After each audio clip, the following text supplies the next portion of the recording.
Welcome to the realm of heroes and monsters. Storytime with your host, AP Fuchs.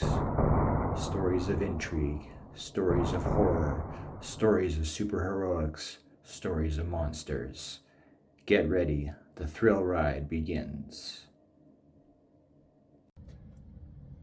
All right, folks, it's time for the Realm of Heroes Monsters Storytime podcast with your host, me, AP Fuchs. We are in episode 5. Leading up to this episode, we have been doing horror short stories. Today, we are changing things completely, and we are doing a superhero short story. Yes, there's some monster elements to it. Yes, Cthulhu and the mythology of that is involved. And yes, the story is a bit dark, but at the same time, it's a superhero story. And what do we do here on this show and on this channel in general? Superheroes and monsters. So I'm delivering that to you, and it's going to be coming up real soon. But just a quick update on where Axiom-man is at. 2024 is Axiom-man year, as I've been ranting and raving all over the place. And we are making great progress on Axiom-man The Summoning, which is the first book in the Battle of Power trilogy. We're at a place now where things are getting, I won't give too much away. All I'll say is that the point is the city itself is getting darker and darker and a harder place to live. And not only that, we have a main bad guy behind the scenes, of course, facilitating all this. But this whole thing that's going on ties into everything that's happened in the saga leading up to this point. And the story that you're about to hear, Axiom-man, Blackwater, is a short story that, if you were to read the books in story order, like books, comics, short stories, everything in order, this takes place, I believe, right after Doorway of Darkness, so before the Deadland. And so that's where it fits in the timeline, so you keep that in mind as you're listening to it if you're an Axiom-man reader/follower. And if you're not an Axiom-man reader/follower, well, become one. Listen to this story, see if this hero's up your alley. And thank you for tuning in and checking it out. So, I won't waste your time anymore. Let's get into the story time, and I present to you Axiom-man Blackwater.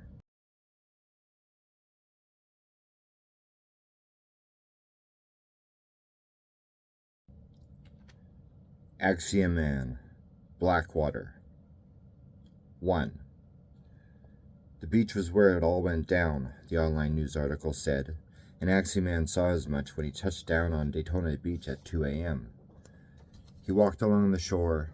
To his left, the water was black under the night sky, the waves rolling in with stark white peaks.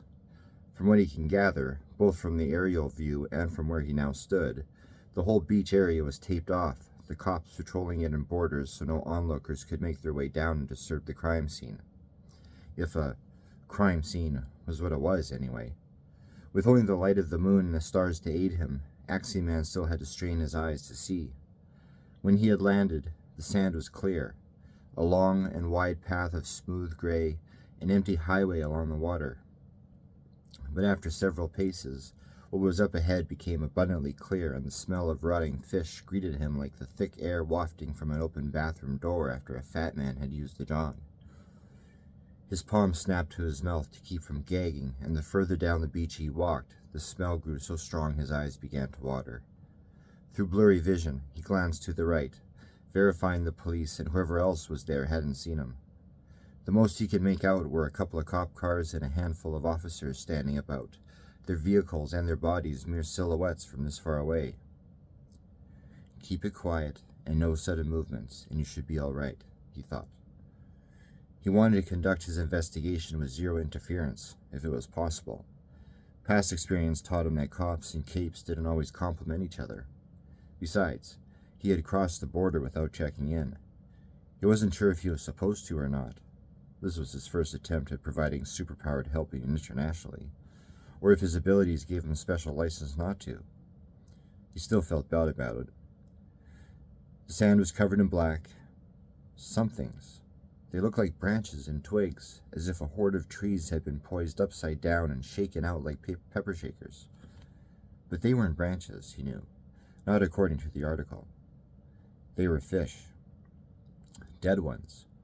Thousands of them, both large and small, each one devoured down to their bones, leaving only their skeletons and heads intact. Crunch.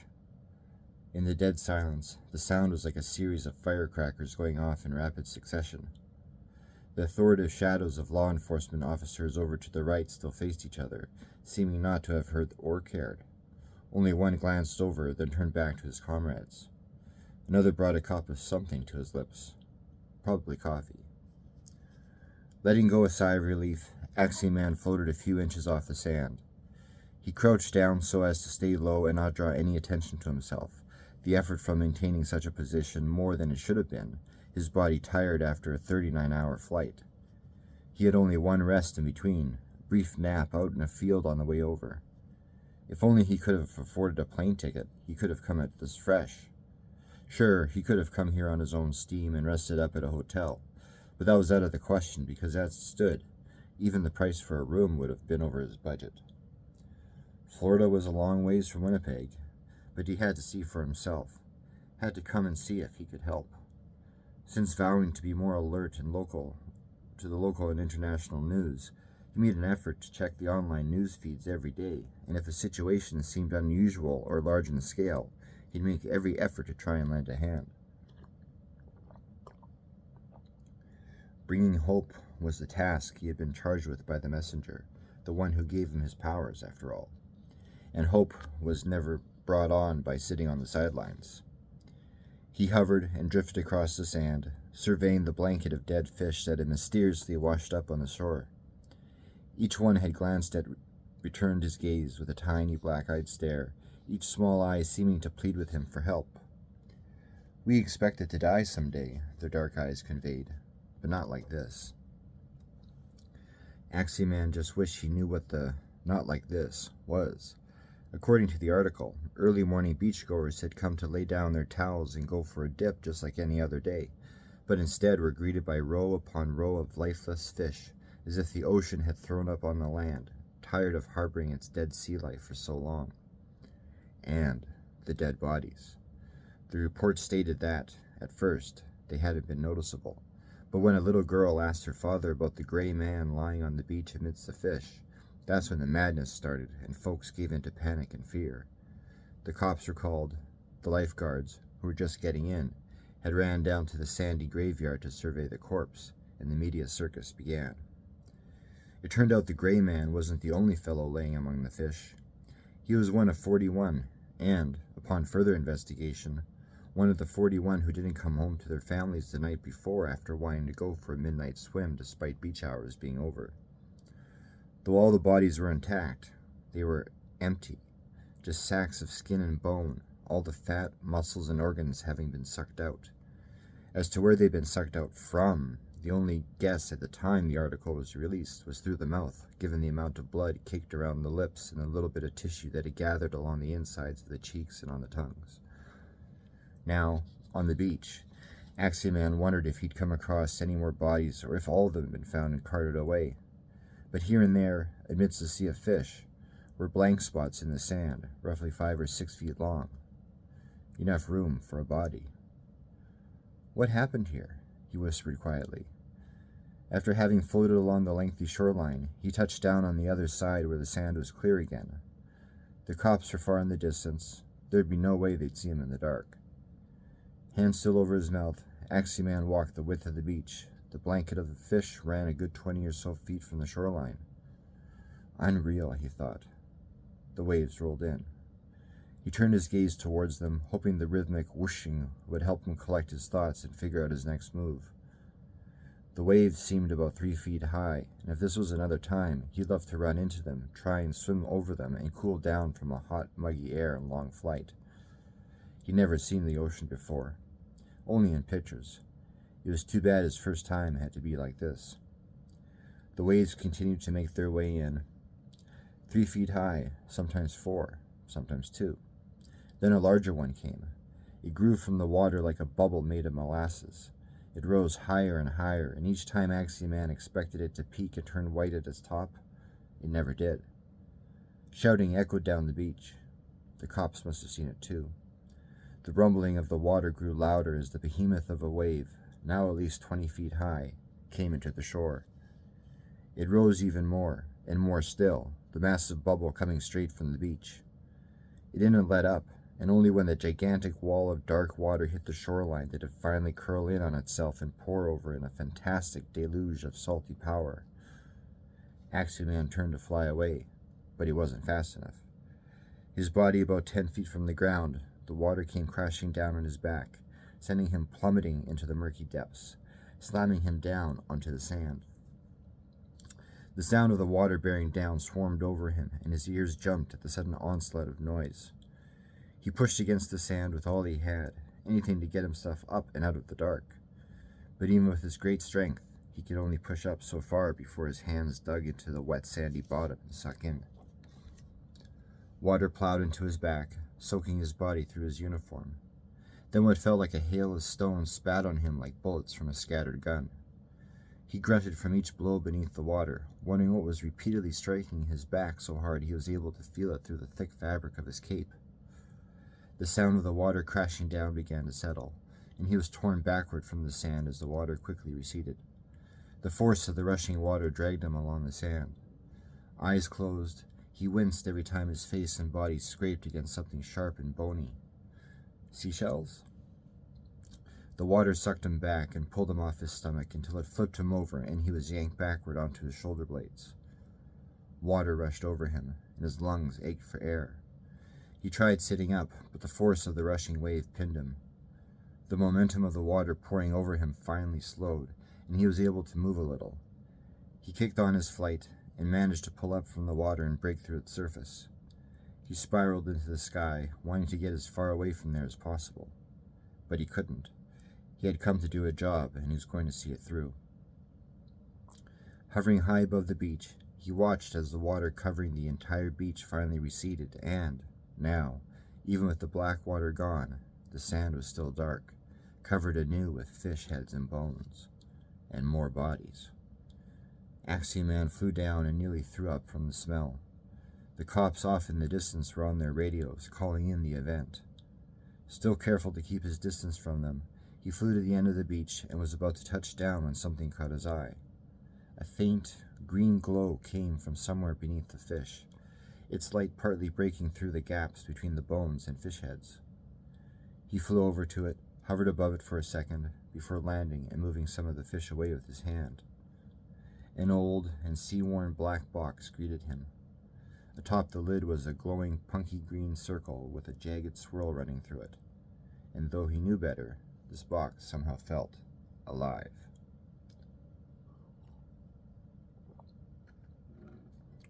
2.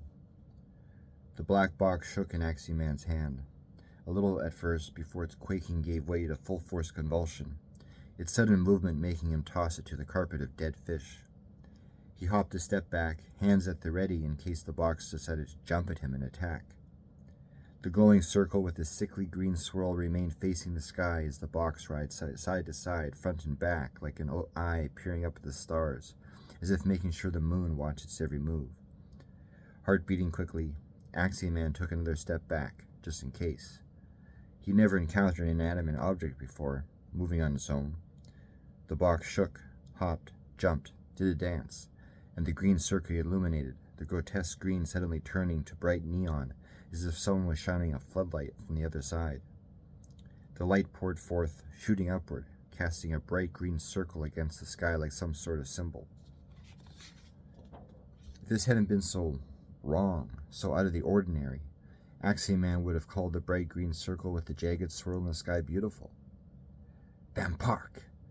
His eyes darted toward the source of the sound, the top of the box. Bampark!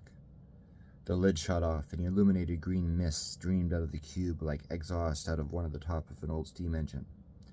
Soon, the area was covered in green fog, and Axiom-man couldn't see a thing. He fired up the blue power in his eyes, thinking maybe their glow would help him see. Instead, the bright blue light of his power mingled with the green, turning the air a murky aqua. Axiom-man powered down his eyes. All went hazy green, the fog smelling like an overused fish shack. And there, like a shadow against the murk, was an ill-formed silhouette that might or might not have been human. Bampark! The sound echoed through the air, and the green mist swirled and turned and drew back in on itself in a funnel. The force of the funnel's wind pressed Axiom-man's cape against his backside and the rear of his legs, drawing both him and the air back toward the black box. He leaned against the wind, resisting its powerful push toward the cube. A moment more, and the green tornado plowed into the box, the lid suddenly back in its place, sealing it in. The growing green circle and jagged swirl were gone. As if confirming the event was done for, his cape settled around his ankles, hanging there, the air now still, so still that even the water to his right was flat and smooth like black glass. Up further from the beach, sirens sounded and blue and red flashing lights lit up the night as the frantic cops drove away. Even after a few minutes, all on the beach perfectly still, their roaring engine and squealing tires could still be heard in the distance. Can't blame them. This is scaring even me, and I've seen a lot worse, Axiom-man thought. The shadow! He quickly turned around in a circle, making sure that whatever, or whoever, that thing wasn't around him. The coast was clear. All was... Why do you wear blue? The unexpected voice sent a jolt through his system. He spun around and floated several feet into the air, fists cocked, eyes powered up in brilliant blue light. Standing on the field of dead fish was... He didn't know what it was. A man? Not really. The thing had 2 arms, 2 legs, and a body and head like a man. It sounded like one too, but that was where the similarities ended. This thing was covered in green scales. Its head small and scrunched were bulbous eyes that appeared to be coming out of their sockets, met a nose that looked like it had been broken 100 times over. Its jaw was long and pushed over slightly to the left, as if someone with super strength had smacked this thing there and it remained that way. There were no teeth, but its tongue was thick, fat, and purple. Its torso was tight and compact, much smaller than it should have been given the creature's long legs which, Axiom-man supposed, made the thing around 7 feet tall. Its arms were taut and muscular, kind of like Bruce Lee's. Its others so long it nearly reached the thing's ankles, the muscles of the long arm round and huge and coated in some sort of slick gunk. Its legs were an almost mirror image of its arms, the left leg tight and cut with muscles that looked to be made of steel, the other leg, though the same size as the other, huge and fat, like the leg of a horse. Axiom-man hovered there for several moments, expecting this thing to dive at him at any moment and try and take him out. Was this thing responsible for all these fish? Did this monster kill all those people? The creature's huge jaw slowly moved up and down, but never closed completely when it spoke. Its words were clear and easy to understand. It did not answer my question. Why do you wear blue? It is the color of evil, the color of the water by day when evil sleeps. Axiom-man thought of what he should say, but could only think of one reply. I suppose I could ask you why you're all green, but the answer probably won't do us any good. I think the more appropriate one is, who are you? What are you? That is 2 questions, floating man. But since you did not move to strike, I will answer the first. The other you will have to earn. Heart still beating like crazy, Axiom-man forced himself not to show his fear. He supposed the only reason he hadn't torn off from this monstrosity like any normal person was because of 2 reasons. 1, he knew his powers made him stronger than most. And 2, after his last encounter with Redsaw, he knew there were things and places that contradicted all that he was led to believe about reality. Your name, then, Axiom-man said. I am Gurn. Gurn. Silence. A minute later. From what I know of your kind, it is not customary to give your name when someone gives you theirs. I won't trust him. It, whatever, but it speaks as if it's human. Axiom-man. Strange. I have never heard of a name that implies both a characteristic and a gender before. Very well. Axiom-man. Once more the 2 eyed each other, and with each moment that passed by, the more Axiom-man was convinced that Gurn was not accustomed to regular communication with others. Okay, you have to stop gawking at him, if it is a him. Get on with it and be prepared to fight him if you have to. His eyes were still powered up, and he daren't let the energy ready to burst forth go until he knew he could trust this thing enough for him to power down. And even then, he'd still be ready for Gurn to attack. Do you know what happened here? Yes. And? Children of Dagon. Or so we are led to believe, though I'm not sure if that is the case. Dagon? Few have heard of him, and to give you the details of what he is would take the whole night. For now, let us focus on his children. Killers. Every single one. They start off human. The way Gurn said human made it sound like he was saying something forbidden, or even wrong. But then, as they grow and age, what they truly are comes to the fore. They are like me in many ways, but the difference is I chose to defend your kind from them, to save you whenever I can. It appeared Gurn was about to say more, but didn't. Why did they kill us? I've never heard of anything like this happening. Never heard of someone killed because of a hatred that cannot be placed or identified? Never heard of someone coming home only to find a stranger in their house who then suddenly lashes out and destroys them? The air of familiarity to Gurn's statement made Axiom-man's stomach swim. Newspapers were full of stories like that all the time. What was Gurn saying? That those seemingly random and brutal deaths were caused by these children? Are they actual children, as in young kids? Axiom-man asked, wanting to know of what, if anyone, they'd be up against. No, they are grown, like you, but are born of their master, who is Dagon. Axiom-man didn't know what to make of it. He knew what he was hearing, but it sounded so out there and off the map he wasn't sure he should believe Gurn or not. Gurn could be lying to him, for all he knew. Axiom-man floated to the ground, the bones of the dead fish crunching beneath his boots. You are not one of them, are you? Gurn said. Them? Your kind. Human? Gurn nodded. I am, but I am different. Let's leave it at that. Gurn nodded, as if he understood, though Axiom-man doubted he had a clue. So, what now? Axiom-man asked. He focused his energy-laden gaze on Gurn. Now that he was a bit closer to him, Gurn's foul smell was all the more apparent. It was so strong, so sharp and sickly. It was prominent even above the funk of the fish. Axiom-man had to make an effort not to breathe through his nose. Gurn was cut off by the roar of a giant wave. 3. Axiom-man immediately set his eyes on the ocean when an enormous black wave rushed up hard and fast. The wave was at least 30 feet high and spanned the length of the beach.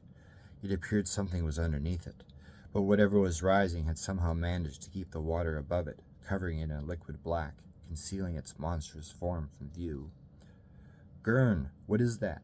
Axiom-man shouted above the roar of the waves. It is... And Gurn said something else, but Axiom-man's attention was suddenly taken off the words when sharp stings poked and stabbed him in the ankles and lower calves. The dead fish along the beach, all of them, were alive, flopping and flapping. At least a dozen of them jumped up and snapped at his legs. They did the same to Gurn. Ah! Axiom-man floated upward, and no sooner did he reach a few feet off the ground did at least 20 more fish come zipping at him, their exposed sharp bones sticking out of what was left of their bodies spinning through the air like saw blades. They came at him. One sliced a chunk out of his arm, another took a piece off the side of his thigh. Still another ripped open the tough light blue material that ran diagonally across his chest, cutting the flesh beneath. He tore upward, trying to get as far away from the flying fish as he could, all the while hoping the gigantic black water bubble remaining by the shore wouldn't expose itself for what it really was and do anything rash. As he ascended, he had only a few seconds to notice Gurn before swatting the spinning fish away, knocking some out of the air, catching and biting into others before a swarm of dead fish came directly for him. If it was one thing he hated, it was overbearing crowds. The very thought of being utterly surrounded and unable to move paralyzed him every time, and if he wasn't careful, that would be exactly what would happen here. The fish tore into him, some cutting into the fabric of his uniform, zinging in the skin. Others laid him into him with a fury as if it was personal, which, he supposed, it probably was. A large fish came cutting through the air like a disk of wrath and lodged itself deep in his shoulder. Crying out, ignoring the sight of blood, Axiom-man yanked the fish from the muscle. He held it in his hands for a second, and when it twisted and turned and tried nipping at his hand with its tiny mouth, he cast it down to the beach. He soared into the sky, the swarm of fish hot on his trail. Not wanting them to pierce him again, he gathered his cape around him and wrapped himself in it in an effort to protect most of his body. He dipped, rose, arced left and right, hoping to outrun them. Gurn screamed off in the distance. Have to get to him, he thought. Axiom-man banked sharply around and headed back toward the beach like a blue dart cutting through the air. The clacking and buzzing of the spinning, flying fish behind him grew louder, and he knew it would only be a few moments before they overcame him. He flipped over onto his back as he flew through the air. The dark cloud of fish was enormous, a tornado of rage with teeth. Blue power filled his eyes, and he let it build and build until his vision was covered in nothing but blue-white. Let's see how you guys handle this. And he let the power go, sending a bright, long and thick streak of blue energy into the swarm. The blast ripped through them, frying them, and the droning clack buzz of the swarm began to die out as they fell from the sky like rain onto the shiny black ocean below. He flew past where Gurn fought with the throng of fish. Their dead, bony bodies came after the scaled man and landed on top of him like a giant dark blanket. Gurn seemed to be reaching for something, but Axiom-man didn't know what. Gurn grunted, seemingly frustrated. Don't let them take you, Gurn, Axiom-man said. With his attention divided between the remainder of fish trailing him and the countless number of them on the beach below, he didn't realize he had flown so low and was already nearing up on the sand. Suddenly, a pair of powerful hands grabbed him, stopping his flight immediately, and tugged him downward. He hit the ground with a thud, the back of his skull smacking the sand. A dull, nauseous-inducing ache bubbled in the back of his brain and swam forward, coating the inside of his head with its throbbing sickness. Eyes aching, the blue power gone, a sickening jolt shot through him when a body of void substance stood over him, the skin and hair hanging on the body as if it was a costume. The fish rained down. 4. The fish covered him like a shadow, a pure darkness that, despite all efforts, he couldn't lay hold of. They nipped at his body like hungry piranha, tearing out chunks of flesh, ripping off spots of skin. Axiom-man shuddered at the thought of what he was going to look like when he finally made it home, took off his costume, and looked at himself in the mirror. If he made it home. Get off me, he wanted to scream, but knew better than to say the words. The fish would no doubt come after his mouth if he did and pierce the fabric of his mask and force their way into his body. Gurn's cries rose somewhere on the other side of the clack buzzing of the fish.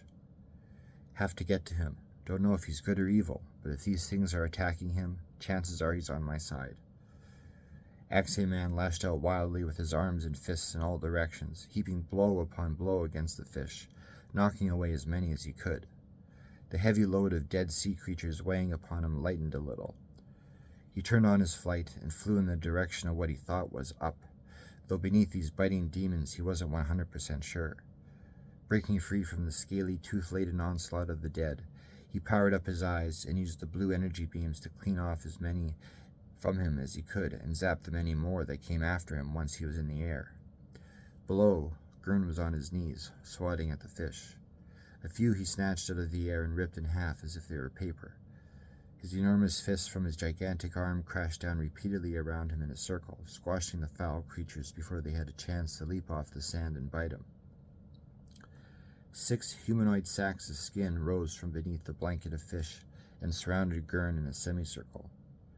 Was it Axiom-man's imagination, or did the massive black bubble in the ocean seem to be looking at the reanimated humans in approval?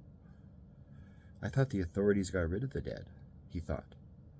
Obviously not.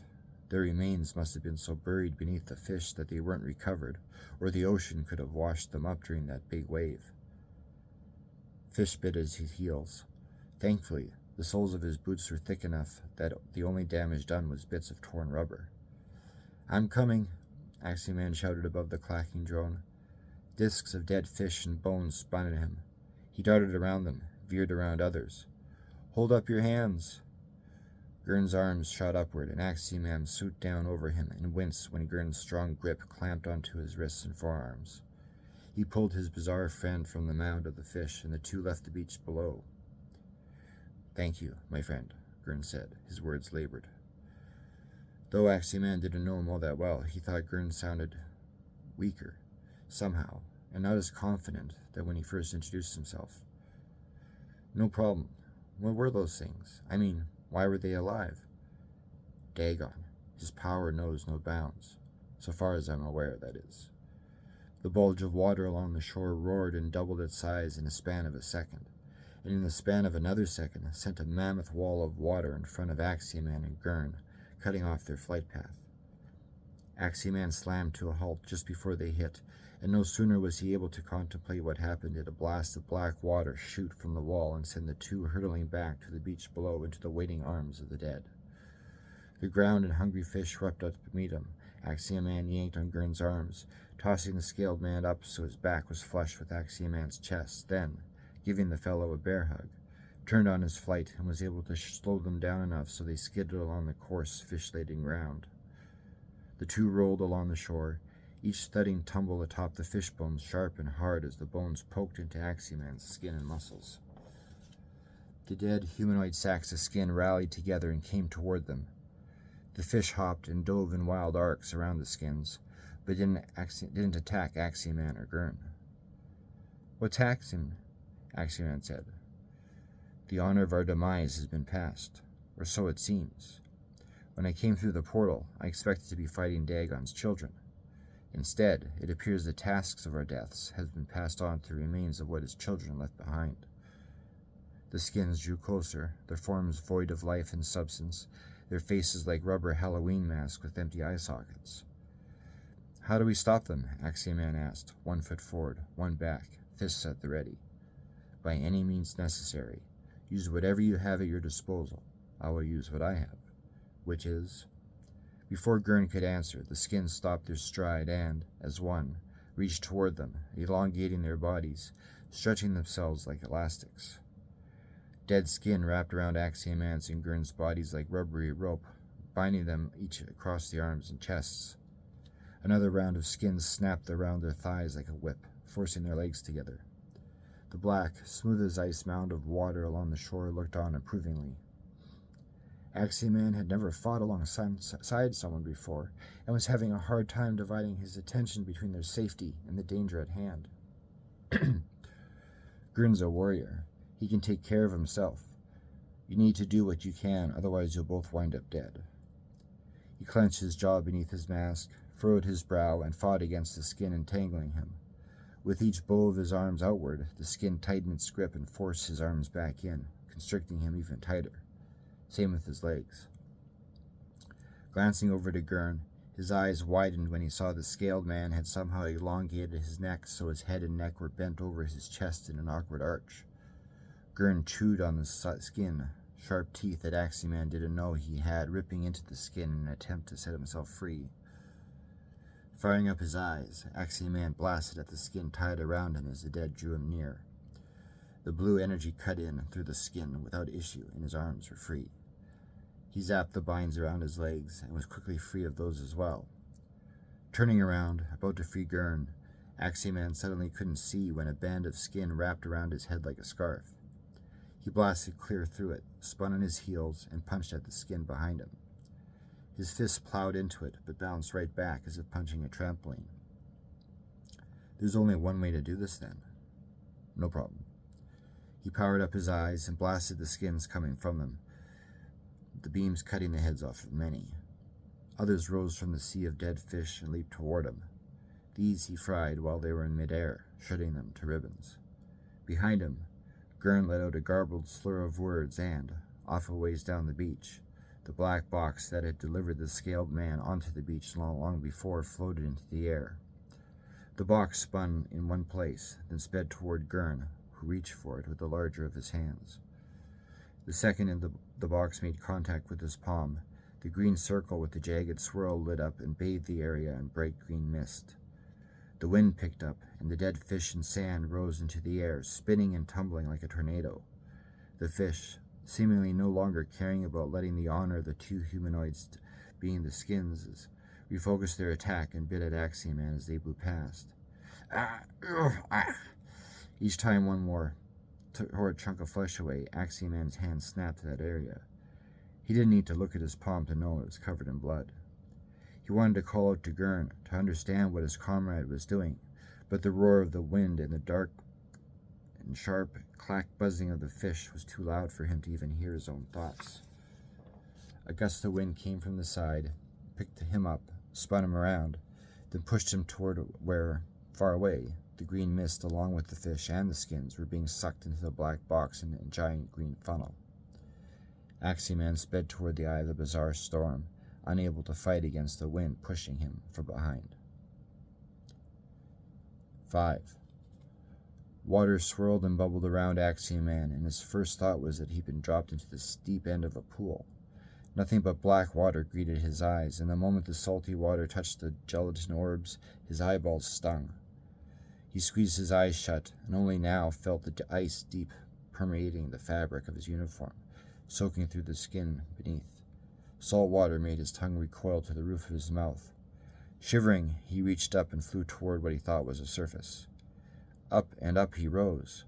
He increased his speed, hoping he'd break through the surface soon, otherwise he'd drown. The top of the water never came. Was he flying in the wrong direction? He didn't feel upside down. There was no pounding in his brain from a head full of blood, and he'd been swimming enough times to know what that felt like to be upside down or even sideways in a pool. Still, there was no surface, only the deep. Air. I need air. Now.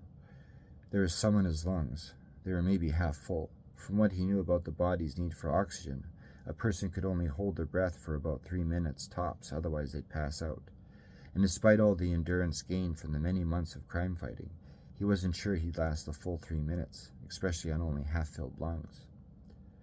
Axiom-man stopped his flight. Quickly, he simultaneously powered up his eyes, opened them, and held the blue at bay so the energy was like a blue lens over his vision. The energy acted like a pair of goggles and was strong enough to keep the water out. Still, because his vision was now bathed in blue light, he could only partially see. Nothing but the bluey murk before him. Nothing but... Dagon! Gurn streamed in from the side, his large arm arched back, as if wound up for a punch. His fist... Something had happened to his fist. Where there should have been fingers was a long, tooth-like spike, hooked and sharp and black, like the claw of a velociraptor. 2 enormous black tentacles shot forth from the bluey deep, sped past them, then snapped around. One slammed Axiom-man to the side, sending him hurtling through the water. The other wrapped around Gurn, ensnaring him. With the aid of his flight power, Axiom-man slowed his tumble, bent forward, and flew back toward the evil that had caused this mess in the first place. Gurn can talk underwater? That means he could breathe underwater too, right? He hoped so.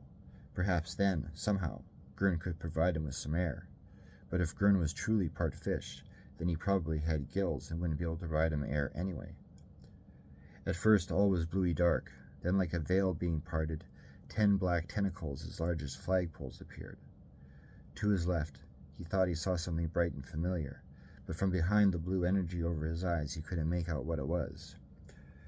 Gurn had jabbed Dagon in one of the tentacles with that spike of his hand, and was already pulling it out and about to deliver another blow. Lungs beginning to ache, Axiom-man prayed this would all be over in the next minute or so, otherwise he'd be a goner. He only had one option, his blue power. It was the only thing he could use at a distance. He knew that if Dagon grabbed hold of him, he'd be done for. A black tentacle swept out from the side. Axiom-man dove low, narrowly avoiding it. Have to try and save him, he thought. He let the blue light build in his eyes, and when his vision was blanketed in blue-white, he let forth a blast at the tentacle, thrashing Gurn to and fro. The blast slammed into the rubbery arm, blowing straight through. The water roared around him, as if Dagon's cry consumed the entire ocean. Another tentacle rose up from the water below and plowed into Axiom-man so hard the mental image of a truck slamming into him flashed before his mind's eye. He went crashing back through the water and slammed up against what felt like a brick wall. A film of blue energy still over his eyes, he once again caught sight of that something familiar in his peripheral. He glanced over to his left, and his heart leaped in panic when he saw he was up against the water, a huge wall of water. The beach, the night sky, the stars and moon on the other side. He was inside the black bubble, caught between Dagon and the world. He flipped around, lungs begging for air, and drove fist after fist into the watery wall, his heart and mind pleading to be released from its aquarium prison. Each shot to the wall sent a throbbing ache up his arm and into his shoulder, the water an impenetrable barrier between life and death. There has to be a way out. I'm running out of time. A tentacle swiped in from the side, slamming into his ribs, forcing him to scream and expel the remaining air in his lungs. No! Gurn! He cried out, but his words were only mouths. The roar of the rushing water around him made his head spin. Lugs pounding, he had to stop himself from instinctively inhaling. I'm dead. It's over. I'm dead. Already he felt his body drifting toward the ocean floor, his heart racing in panic. Keep fighting. I'm dead. Fly. It's over. Higher up, Gurn swam around Dagon's tentacles, plunging the long, black spike of a hand into them every chance he got. Gurn spun around, faced Axiom-man, and their eyes met. The fishman dove toward him, his legs a blur behind him as he kicked fast and hard. A rumble in the deep, as if the ocean itself was angry. Like a growl from a fed-up tiger, 3 tentacles came out of nowhere and closed around Gurn, stealing him from view. Hand reaching up, Axiom-man felt the will to live leave his body as he accepted the inevitability of death. The massive tentacles pulled themselves away, and another came out of the dark and knocked him in the head. His brain spun in circles inside his skull, and his only thought was, just one more. He powered up his eyes, let the energy build and build, knowing that if he held onto it long enough, when he released it, the force of the awesome power would decimate whatever it touched. Bright blue turned blue-white before his eyes, then that blue-white became as gleaming as snow. His only prayer was he was aiming at what he hoped was Dagon's body. Head aching, his air-starved body already making him take in tiny sips of water, he let loose. Boom! The blue, high-powered energy beam, thick and long, gushed from his eyes in a mighty torrent, cut through the deep and disappeared into the murk beyond. Black water stung Axiom-man's eyes. He squeezed them shut. A light drone filled his head and echoed in his ears. The muscles in his throat and around his lungs spasmed, jerking his body, nearly making him inhale a lungful of water. If he could just hang on a second more... 6. Something hard touched Axiom-man's palm, and when he barely managed to open his eyes to see what it was, he caught a glimpse of Gurn, the scaled man's head half missing, one of his arms torn from his body. He didn't have any legs. Whether Gurn's appearance was due to fighting Dagon or the power blast from his eyes, Axiom-man didn't know and cursed himself for forgetting to make sure his friend was out of harm's way before he laid into the creature. Axiom-man fought the sting of the water against his eyeballs. If he was going to die, he might as well die with sight. A foul green light drew his attention to his palm, and in behind the glowing haze drifting off the circle on the black box, Gurn's long mouth seemed to smile at him. Long, black tentacles raced out of the dark, swallowed up Gurn, and retreated. Green mist swirled about Axiom-man, and just as it enveloped him completely, a long black tentacle lashed out and grabbed his legs. I missed, he thought. The thing's still alive. Using all the strength he could muster, he yanked his legs up, drew the tentacle as close to himself as possible, then pulled himself on top of it, hugging it like a tree. Gurn, he gurgled. Tiny bubbles trickled out of his mouth and through the fabric of his mask. He pulled up, using his gift of strength one last time, and tore the tentacle in half. The portion around his legs loosened its grip, and Axiom-man succumbed to the dark, water pouring into his lungs. 7. The funky smell of rotting fish awoke Axiom-man with a start and jolted him back to reality.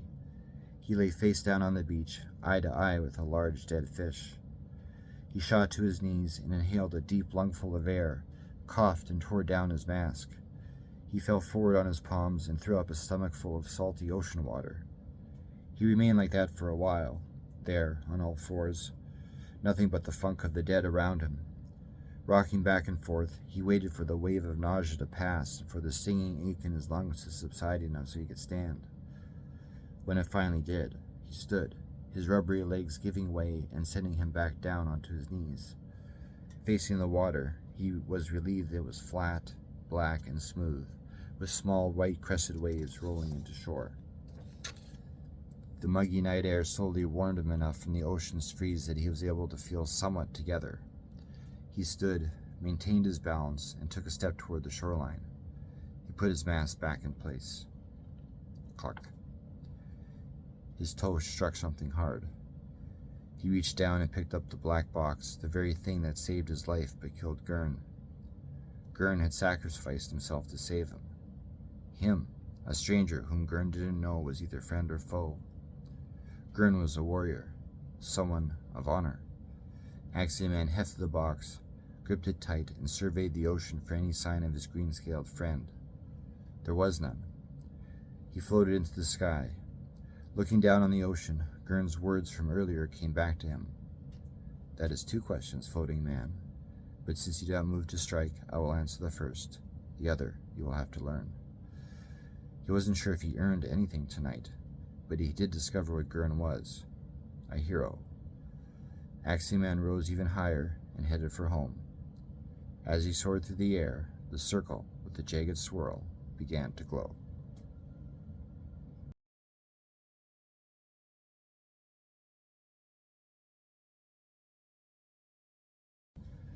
Well, thank you for listening to Axiom-man Blackwater. Now, that was the first, this is the story behind the story, that was the first Axiom-man short story that I ever wrote. Yeah, like before that it was just doing the books, right? And I think it was after Doorway of Darkness came out that there was a call for a Cthulhu anthology, and there you could do anything with it as long as it played into the Cthulhu mythos. That was the only guideline. Otherwise, you could pick however, like whatever, you can do a mystery, you want to do a horror, you want to do a romance, whatever you want, as long as Cthulhu was part of it. So in my case, I decided, well, let's do something superhero. Let's try something new, or what I thought was new thing, you know, superheroes versus Cthulhu. I thought that'd be a cool concept. But I'll be honest, I didn't know much about Cthulhu, and it wasn't a case where like I was writing a book where I wanted to like have all tons of research put into it, you know, just to make sure I got everything right in terms of the mythology. So I know, like, maybe in this story, I wrote this so long ago, like, I think in this story, like, I kind of goofed a bit on the Cthulhu mythos a bit, but at the same time, you know, citing Dagon and stuff is part of that, mythos. You know, I could tell from the writing of the story that it was an earlier work, but what I appreciated about the story, and this sounds so self-aggrandizing, and I don't mean it that way, but it's just I could tell that I was attempting to do something new. And I think for any writer, any artist, anything of any craft is that we should attempt that, you know, with whatever we practice. Try something new. Try to take a concept or an idea and do something new with it, you know. And that was the idea behind this story, was to combine that idea of the Cthulhu mythos with the superhero genre. And this was especially took place too at a time where independent superhero fiction was very, very scarce, extremely scarce. And like, I mean, again, I think I've said it on another show that Axiom-man was like one of the first independent superheroes public out there in novel format and, like, you know, prose. And yeah, so this was an opportunity as well for me to, one, like, market the character, you know, and then two, showcase the genre, showcase superheroes, you know, because again, this was before the MCU. This was before even Dark Knight trilogy, you know, like this was a time when superheroes weren't a huge thing. So yeah, I wanted us to do something new, introduce people to the superhero genre through a monster lens. And as we can see, that the story itself is classic Fuchs stuff where it's heroes and monsters. So that's basically the story behind the story. It was just, I wanted to write an Axiom-man short story, which actually I admit was a bit of a challenge because I was used to doing longer pieces with him. So to keep everything short and condensed, that was a bit of an obstacle at the time. And then two, again, just bring people into the superhero world. You know, show them that superheroes could be done outside of film, could be done outside of comic books, that they could be done in prose format. So yeah, it was sort of like an invitation story. So that's a long, rambly way of giving you the story behind the story, and it was simply that. An anthology call went out for Cthulhu thing. I wanted to do something new with it, so I created a story where it was superheroes versus monsters. And there we are. So that's the story behind the story. That simple. And thus far, I should add, regarding that story, It is not published in print. It is available only as a short story ebook. On Kindle, on Nook, on Drive-Thru Fiction, Smashwords, everywhere. So feel free to check it out that way. That way too, you get to see the text as intended, because of course when I read something of mine, it's different than when you read it yourself, because when you read it yourself, you got your own voices, your own imagination going and all that stuff. So yeah, check it out. I mean, you can read it on your phone. It's cheap. It's only $1. So there's that, and the plan for this short story is for it to eventually wind up in an Axiom-man short story collection called Axiom-man, the Kobold Crusader. But I just don't have enough short stories for that collection at the moment, and to have enough short stories for that collection is a long ways off. I have maybe half a collection in terms of material, so yeah, I need to have more short stories, and that will just come in time as the Axiom-man saga goes on, because the priority is the books themselves. So anyway, enough of that. Let's get on with the credits. So thank you for choosing in for this episode. Thank you for putting up with my stuttering while reading. Sometimes it happens, and just join us next week, because we're going to be back with another short story.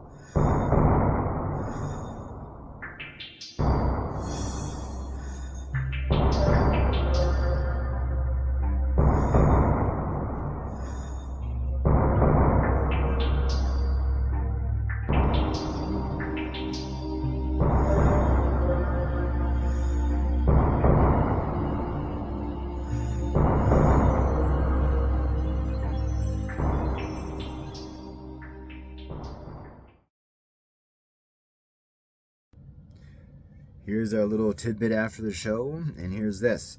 You want to get in on the latest news of what's coming out of this media machine, right? So in my newsletter, I not long ago announced my publishing plans as I see them in my head. So I kind of view 3 years. They're kind of stacked one on top of each other. I got 2023, which just occurred, 2024, which we're in now, and then next year, 2025. So 2023, in terms of publications and creative output, we did Monsters. 2024, this year, as we all know, is superhero year. We're doing Axiom-man all year long. That's our main thing. And then 2025, I thought, what are we going to do? Do I switch back to Monsters? What do I do? We're doing art. We're doing art next year. Next year's efforts are going to be put into artwork. I have a special plan in place regarding the publication of these various pieces of artwork, and I can't wait to reveal that to you as we go along this journey, but it's a little bit too early for that now. But, stay tuned to these after credit scenes, because little tidbits like this come out in little pieces of news, and I want you guys to know about it. But this is also a reminder to sign up for the newsletter. Why? Because newsletter subscribers get the news well in advance before anybody else. So please consider that at apfuchs.ca. And otherwise, we'll see you next time on the Realm of Heroes and Monsters Storytime Podcast.